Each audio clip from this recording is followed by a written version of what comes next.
This all began 2 years ago in August. I couldn't get myself to draw, so I read a book called Atomic Habits. Starting at 30 minutes a day, I would study heads, figures, sketching, inking, painting, until today, where I can now draw consistently for 2 hours almost every day. This week, I either drew or painted for 11 hours and 22 minutes. Today, I'm going to take you through everything I make in a week, what I made during that time, so you can see what a healthy drawing habit can really do for you. Get comfortable and welcome to the first episode of What I Draw in a Week.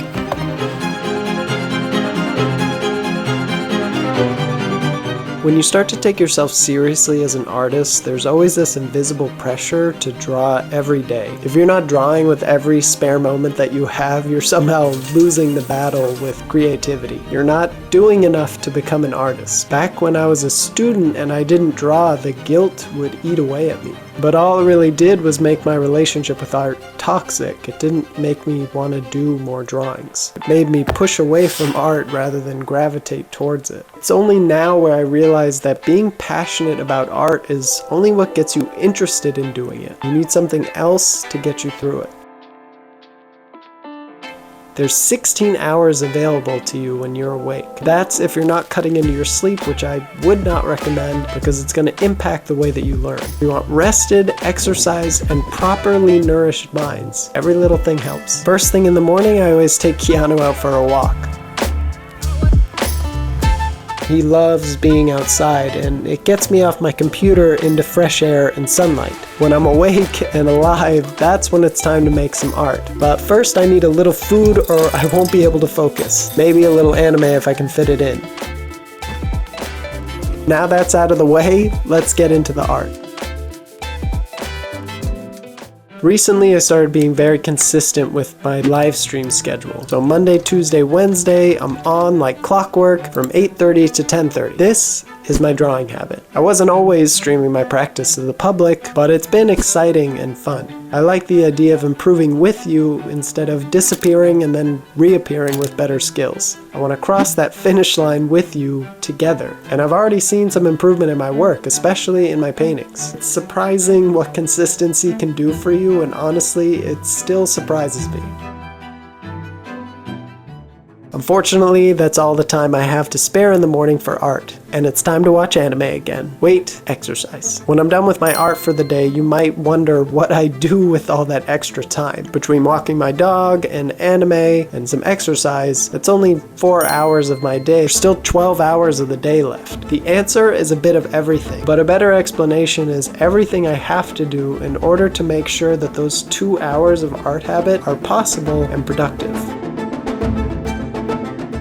After some intense anime exercise, I cook a little food, cuddle with Keanu, and get back into it. The afternoon is always dedicated to all my other kinds of work. My day job is a freelance graphic designer. I'd like to say that I'm using my critical design skills in my work, and they're helping me to become a better artist, but the work I get doesn't really help me improve, or in the rare occasion that it does, it's by a very slim margin. And the crazy thing is, I want to become a better graphic designer. It's incredibly helpful for presentation design, displaying your work as some kind of brand for your project. A great presentation can make an okay design great, just as much as a bad presentation can make a great design fall flat. Design is everything. It gives what you look at visual impact, so when people look at your work, it stuns them. It puts them in a state of awe. It's our weapon as artists, like the knife of a professional chef. A dull blade can't give you that delectable presentation that we all know and love. It needs sharp precision and expert handling. Design is our way of doing that. At least sometimes I get to play around with really cool fonts.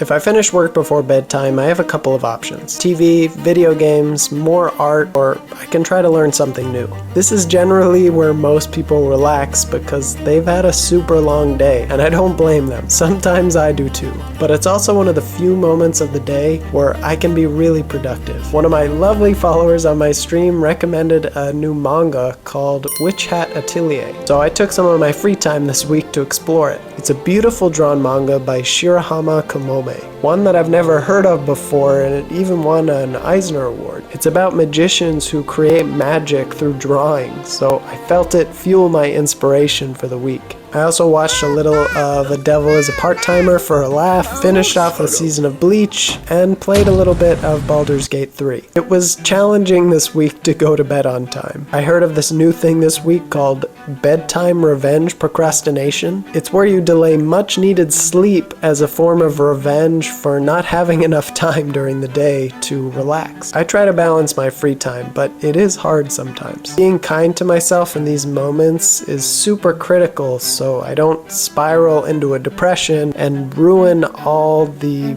progress I have towards the habits that I've made. I'm happy my wife and I have each other for that. And after a quick snuggle, I'm back to art. Or I tried to be. This week was a little challenging, and though I had planned to draw the last day, I didn't end up doing it. And that's the reality of this stuff sometimes. Life happens, you might get into a certain mood or funk, or the world is just on fire around you. It's okay to focus on other things other than your art, and that's what I was doing. That doesn't impact me as a failure. I'm still hungry to create art, my curiosity is growing, but it doesn't mean it will always be the focus of your day, or your week, or month, and there's nothing wrong with that. And I'm here to give you guys a real snapshot of what I draw in a week, not a fabricated one where I try to tell you that I drew thousands of hours when really I just drew a little bit. And that little progress is still going to take me to where I want to go. It's a strange feeling to move through this art journey without all the guilt and shame that I had before when I was a student.